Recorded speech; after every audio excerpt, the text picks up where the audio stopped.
Friends, welcome back to my channel universe of unsolved stories. अगर आप लोगों को मेरी स्टोरीज़ पसंद आ रही है, प्लीज़ इसे लाइक कीजिए, अपने दोस्तों के साथ शेयर कीजिए और ढेर सारे कमेंट भी कीजिए। और मेरे चैनल में अगर नए हैं, इसे सब्सक्राइब करना मत भूलिए। सॉरी गाइस, मैंने कल कोई भी पार्ट अपलोड नहीं की क्योंकि डील ऑफ मैरिज के लास्ट पार्ट में अभी तक व्यूज़ भी नहीं हुए, इसीलिए मन ही नहीं करता है वीडियोस बनाने में, क्योंकि आप लोग तो नहीं देखते हो। अगर आप लोग देखेंगे तो मुझे मोटिवेशन मिलेगा कि हाँ, मेरी वीडियो कोई देख रहा है, इसीलिए मैं वीडियो बनाऊँ। प्लीज़ गाइस सपोर्ट कीजिए, क्योंकि पिछले कुछ दिनों से भी मेरा सब्सक्राइबर घट रहा है। पहले कांस्टेंट था, अब घट रहा है। अगर आप लोगों को कोई पार्ट पसंद नहीं है या कोई चीज़ पसंद नहीं है, प्लीज़ कमेंट के थ्रू मुझे बताइए, मैं उसे ताकि चेंज कर सकूँ। अगर ऐसा सिचुएशन रहा, मुझे नहीं लगता कि मैं आगे इसे कंटिन्यू करूँगी। तो चलिए, बहुत बात हो गई, तो चलिए शुरू करते हैं हमारी स्टोरी चाइल्डिश लव का पार्ट नंबर 15। आज की पार्ट की शुरुआत में हमें दिखाया जाता है हमारे वांगसन के सारे दोस्तों को ये पता चल गया था कि उइंग एग्ज़ाम से पहले वांगजी के घर पर रुका था, ना कि अपने घर गया था। जिसे सुनकर सभी लोग उन दोनों को मिलकर छेड़ रहे थे, जिस चीज़ से हमारा वांगजी तो बेशर्मी से हंस रहा था, लेकिन हमारा विंग बहुत ही शर्मा गया था।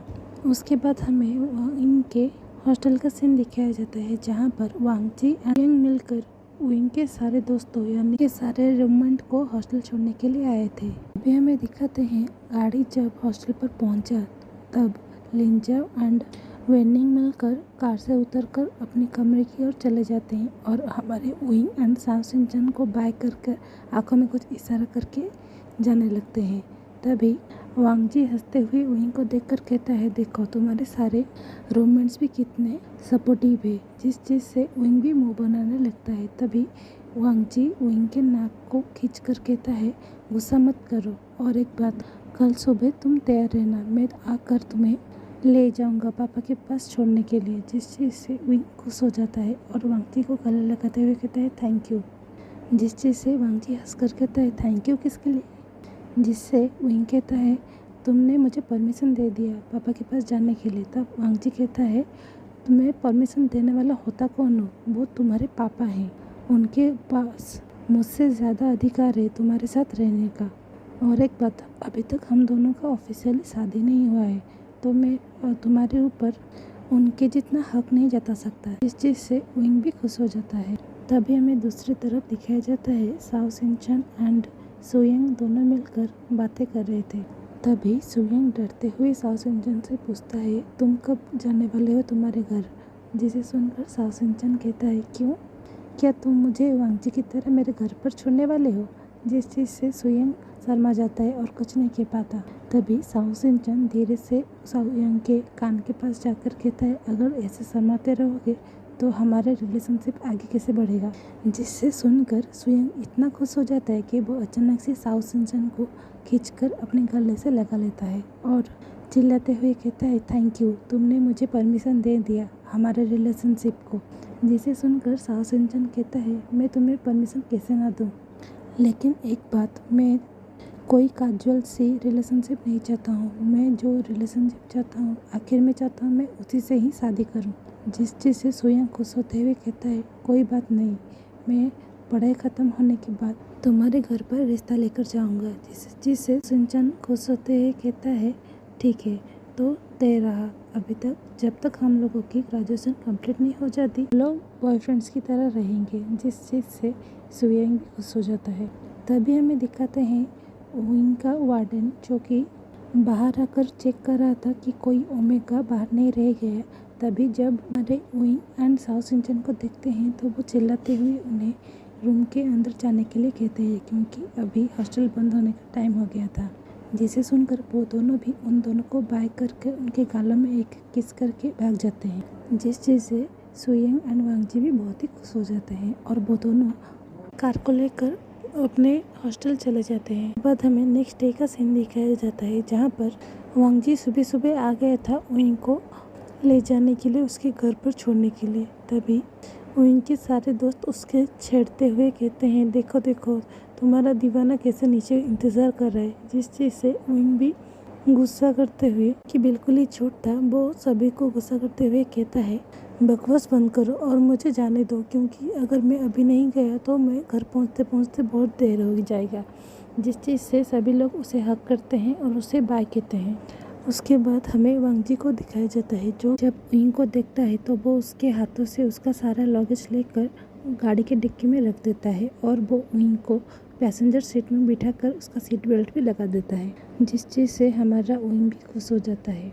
उसके बाद हमें दोपहर का सीन दिखाया जाता है, जहाँ पर हमारे वांगसियन उइंग के गांव पर पहुंच गए थे और वहां पर जाकर उइंग वांग जी को अपने घर डायरेक्ट लेने से पहले उसके गांव को घुमाकर दिखा रहा था, जिस चीज़ को हमारा वांग जी भी एंजॉय कर रहा था, क्योंकि इसी वजह से उसे और वक्त मिल रहा था ताकि वो उइंग के साथ बिता सके।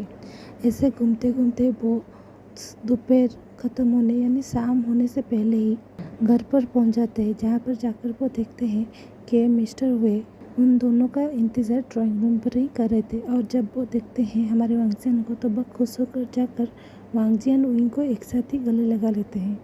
तभी हमें दिखाया जाता है कि इस चीज़ से हमारा उइंग की आंखों में आंसू आने लगता है, क्योंकि जो भी कह लो वो उसके पापा को बहुत ही ज़्यादा मिस करता है।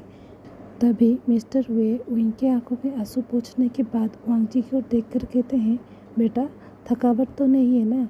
जिस चीज़ से वांग जी कहते हैं, नहीं पापा थकावट तो नहीं है, लेकिन मुझे ऐसा लगता है कि उनको बहुत ही ज़्यादा नींद आ रही है, क्योंकि वो रास्ते भर सोते हुए आए हैं, फिर भी उसे जमाई लेना बंद ही नहीं किया है यहाँ पर आने के बाद। जिससे सुनकर हमारा उइंग बहुत ही ज़्यादा गुस्सा हो जाते हैं और वांग जी को मारने के लिए उसके पीछे पीछे भागने लगता है। तभी मिस्टर वे को लानी का कॉल आता है, जिसे मिस्टर वे अटेंड करने के बाद उन दोनों के घर आने के बारे में बता देते हैं। और तभी मिसेस लान को उन दोनों की आवाज़ सुनाई देता है, जिसे सुनकर वो मिस्टर वे से कुछ पूछते, तभी वो अपनी तरफ से पहले ही कह देते हैं, अरे कुछ नहीं, उइंग वांग जी को मारने के लिए उसके पीछे भाग रहा है। जिसे सुनकर मिसेस लान ने कहते, पता है इसमें किसी और का नहीं, हमारे वांग जी का ही दोष होगा। जिसे सुनकर उइंग के पापा कहते हैं, तुम्हें हमेशा ऐसा क्यों लगता है कि उइंग सबसे अच्छा है, वो कुछ नहीं करता, तुम्हें नहीं पता वो कितना नॉटी है, लेकिन जबकि हमारा वांग जी कितना शांत है।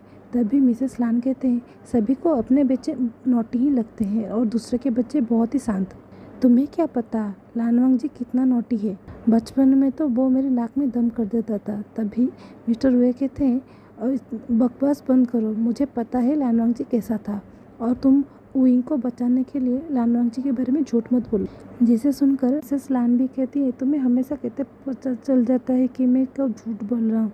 जिसे सुनकर मिस्टर वे कहते हैं, क्योंकि हम लोग कॉलेज के फ्रेंड हैं, हम लोग तुम्हें अच्छे से जानते हैं, तुम कैसे हो।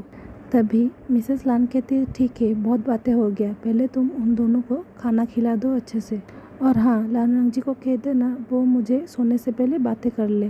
जिसे सुनकर मिस्टर वे कहते हैं, ठीक है मैं कह दूँगा, अब तुम फ़ोन रखो, मुझे अपने बच्चों के पास जाना है, वो कितने दिनों के बाद मेरे घर आए हैं। जिसे सुनकर मिसेस लान भी मुँह बनाकर फ़ोन को कट कर देते हैं। दूसरी तरफ हमें वांगसेन का सीन दिखाया जाता है, जो कि उइंग वांग जी को पीछे भागते भागते उसे घर के पीछे बने गार्डन पर ले आया था, जहाँ पर वांग जी नीचे गिर जाता है और उइंग भी वांग जी के ऊपर चढ़कर बैठकर उसे मारने लगता है। तभी वांग जी कोई अपोज नहीं करता, क्योंकि वो ये नोटिस कर पाया था कि उइंग इस चीज़ की वजह से उसका कितना करीब है, जिस चीज़ को वो लेटे हुए गार्डन में एंजॉय कर रहा था। तभी अचानक से उइंग को एहसास होता है कि वो वांग जी को मारते मारते वो उसके कितने करीब आ गया है, लेकिन तभी वो उसके ऊपर से उठता, लेकिन उससे पहले मिस्टर वे उन दोनों को ढूंढते ढूंढते वहाँ पर आ गए थे। और वो जब उन दोनों को ऐसे हालत में देखते हैं, वो अपने आप को वहाँ से एक्सक्यूज़ कर कर चले जाते हैं, जिस चीज़ से हमारे वांगसियन बहुत ही ज़्यादा एम्बेरस फील कर रहे थे। इसके बाद हमें थोड़ी देर बाद का सीन दिखाया जाता है, जब हमारे वांगसन फ्रेश होने के बाद डाइनिंग टेबल पर बैठकर उइंग के पापा को आई कांटेक्ट अवॉइड करके खाना खा रहे थे। जिस चीज़ को नोटिस करके मिस्टर वे हंसते हुए कहते हैं, अरे क्या कर रहे हो, मुझसे नज़रें क्यों फिरा रहे हो, ये कोई बात नहीं है, इससे तो ज़्यादा तुम्हारे मम्मी पापा मुझे एम्बेरस कर चुके हैं। जिसे सुनकर लानवांग जी चौंकते हुए कहते हैं, क्या आप मेरे मॉम डैड के बारे में बात कर रहे हो? जिसे सुनकर मिस्टर वे हंसते हुए कहते, हाँ हाँ, तुम्हें नहीं पता, वो दोनों कॉलेज के टाइम से ही बॉयफ्रेंड गर्लफ्रेंड थे और वो लोग इससे भी ज़्यादा कर चुके, वो भी हम लोगों के सामने। जिसे सुनकर वांग जी बेशर्म की तरह उन्हें पूछने लगता है कि वो लोग क्या क्या करता है। जिसे सुनने के बाद विंग वांग जी को मारकर कहता है, बकवास बंद करो, तुम्हें और कोई काम नहीं है। धर्म की तरह मम्मी पापा की लव स्टोरी सुनने के लिए बैठ गए। जिसे सुनकर वांग जी की मुंह बनाते हुए मिस्टर वे से एक्सक्यूज कर वहाँ से चला जाता है सोने के लिए। और दूसरी तरफ मिस्टर वे विंग की तरफ गुस्से में घूरते हुए कहते हैं, ये कैसी तमीज़ है, वो तुम्हारा होने वाला अल्फा है, तुम्हें उसे थोड़े तमीज़ से बात करना चाहिए और बात बात में तुम उस पर हाथ क्यों उठा देते हो। जिसे सुनकर विंग कहता है, पापा आप हमेशा वांग जी की तरफ क्यों लेते हो। तभी मिस्टर वे हंसते हुए कहते हैं, क्योंकि तुम्हारे पीछे तुम्हारे सपोर्ट करने के लिए पूरा लैंड फैमिली है। जिसे सुनकर विंग हंसते हुए कहते हैं, हाँ माम पापा मुझे बहुत ज़्यादा ही प्यार करते हैं, खास करके वांग जी से भी ज़्यादा। और इसके अलावा सिचनगा एंड वेंचिंग साउजी भी मुझे बहुत ही ज़्यादा प्यार करते हैं। जिसे सुनकर मिस्टर वे की आंखों में थोड़ा आंसू आ जाते हैं और उन्हें उनकी वाइफ के बारे में याद आने लगता है, क्योंकि अगर उनका वाइफ का डेथ नहीं हुआ होता तो विंग को ये जो प्यार मिल रहा था वो उसे अपने घर पर ही मिलता। ऐसा सोचते हुए वो धीरे से जाकर विंग को गले लगा लेता है और उसे कहते हैं, मैं खुश हूँ बेटा, तुम्हें लानी और लांचीरन मिलकर इतना प्यार करते हैं। जिसे सुनकर विंग कहता है, मुझे तो प्यार करेंगे ना, मैं बहुत ही अच्छा हूँ ना। मिस्टर वे हंसते हुए कहते हैं, हाँ हाँ मेरा बेटा सबसे अच्छा है और बहुत बातें होगी, जाकर रूम पर रेस्ट करो, कल सुबह तुम जाकर वांग जी को पूरा गांव घुमा लेना। जिसे सुनकर विंग कहता है, मैंने तो उसे आज ही घुमा दिया था और मुझे लगता है वो कल शाम को ही निकल जाएगा। जिसे सुनकर मिस्टर वे कहते हैं, इतना जल्दी। तभी विंग कहता है, वो कह रहा था कि उसका कोई काम है और उसका अभी फाइनल ईयर प्रोजेक्ट भी आने काम चालू है ना, इसीलिए।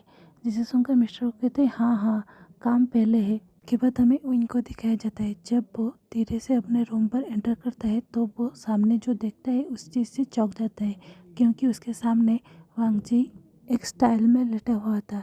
जिसे देखकर विंग चिल्लाते हुए कहते हैं, वांग जी तुम यहाँ पर क्या कर रहे हो। जिसे सुनकर वांग जी भाग कर आकर विंग के मुंह पर हाथ रखते हुए कहता है, क्या कर रहे हो, क्या पापा को बताना चाहते हो कि उनके जमाई उसके बेटे के रूम पर लेटा हुआ है। जिसे सुनकर विंग कहता है, अगर तुम ऐसा नहीं चाहते हो तो मेरे रूम पर क्या कर रहे हो। तभी वांग जी कहता है, मैं तुम्हें थोड़ा मिस कर रहा था और मैं थोड़ा अकेला टाइम स्पेंड करना चाहता था सोने से पहले, इसीलिए मैं तुम्हारे पास आ गया था। जिसे सुनकर विंग कहता है, आज तो दिन भर तुम मेरे ही साथ थे, तो अकेला टाइम स्पेंड करने की बात कहाँ पर आई। तभी वांग जी कहते हैं, मैं थोड़ा ग्रेडी हो गया था, क्योंकि मैं चाहता हूँ जब तुम मेरे पास हो तो तुम मेरे पास पूरी तरह से हो। जैसे सुनकर विंग भी मुस्कुरा देते हैं और वो दोनों जाकर इनके बालकनी से स्काई की ओर देखने लगते हैं, क्योंकि गांव का स्काई सिटी के स्काई के मुताबिक बहुत ही ज़्यादा साफ और क्लियर था, जिसके वजह से उन्हें बहुत ही सारे तारे दिखने को मिल रहे थे। तभी हमें थोड़ी देर बाद का सीन दिखाया जाता है, जब विंग स्काई की ओर देखते देखते वांग जी के कंधे पर अपना सर रखकर सो गया था। जिसे वांग जी एहसास करने के बाद धीरे से विंग को अपनी गोदी में उठाकर जाकर उसके बेड पर लेटा देता है और अच्छे से उसे ब्लैंकेट उड़ाने के बाद उसके माथे के ऊपर एक गुड नाइट किस करता है और धीरे से उसके कान के पास जाकर कहता है, लव यू बेबी, और तुम अच्छे से सो जाओ। ऐसा कहने के बाद वो जाकर अपने रूम की ओर चला जाता है, लेकिन जब वो अपने रूम पर एंटर करता है तब वो नोटिस करता है कि उसका फ़ोन बार बार रिंग कर रहा था, जिस चीज़ से वो थोड़ा चौंक जाता है, क्योंकि इतना रात हो गया था कि अगर कोई भी फ़ोन आए तो कोई भी इंसान चौंक जाए। भी हमारे वांग जी जब जाकर अपने फ़ोन को चेक करता है तो वो देखता है एक प्राइवेट नंबर से कॉल बार बार आ रहा था, जिस नंबर को देखने के बाद वो थोड़ा डर जाता है और तुरंत ही उस नंबर पर कॉल बैक करने लगता है। तभी दूसरी तरफ से कुछ ऐसा कहा जाता है जिसे सुनने के बाद वांग जी हड़बड़ाहट में अपने सारे सामान को पैक करता है और वहाँ से जाने के लिए तैयार हो जाता है। तभी वांग जी को याद आता है कि वो अभी तक विंग को इस बारे में नहीं बताया है और वो नहीं चाहता था कि वो इस बारे में विंग को उसके नींद से उठाकर बताए, इसीलिए वो एक पेपर लेता है जिसमें कुछ लिखने के बाद उस पेपर को अच्छे से फोल्ड कर लेकर जाकर विंग के सिरहाने में रखे गए टेबल के ऊपर रख देता है। वो जाने से पहले विंग को अच्छे से आँख पर रखता है और उसके आँखों में, उसके लिप्स पर, उसके नाक पर, उसके चीक पर, उसके माथे पर किस करके वहाँ से चला जाता है। तो आज के लिए बस इतना ही। अब हम नेक्स्ट पार्ट में देखेंगे विंग को जब पता चलेगा कि वांग जी उसे बिना बताए रातों में ही उसके घर से निकल गया है तो वो कैसा रिएक्शन देगा, उसके वजह से उन दोनों के रिलेशन से दिक्कत आएगा कि नहीं, वो हम नेक्स्ट पार्ट में देखेंगे। और इसका नेक्स्ट पार्ट तब अपलोड होगा जब आप लोगों के views and comments and like से मैं सेटिस्फाई हो जाऊंगा। अगर इस चीज़ से आप लोगों को ऐसा लगता है कि ये सब रूड है, इसके लिए मैं एडवांस से आप लोगों से सॉरी बोलता हूँ। लेकिन पिछले कुछ दिनों से आप लोगों के व्यू काउंट देखने के बाद मैं पूरा ही डिमोटिवेट हो चुका हूँ। तो ये आप लोगों के ऊपर है, मैं ये स्टोरी आगे कैसे बढ़ाऊँगा। और जिन लोगों को ये पार्ट पसंद आए इसे लाइक कीजिए, मेरे चैनल में अगर नए हैं इसे सब्सक्राइब कीजिए, ढेर सारे कमेंट भी कीजिए और अपने दोस्तों के साथ शेयर करना भी मत भूलिए। Thanks for watching.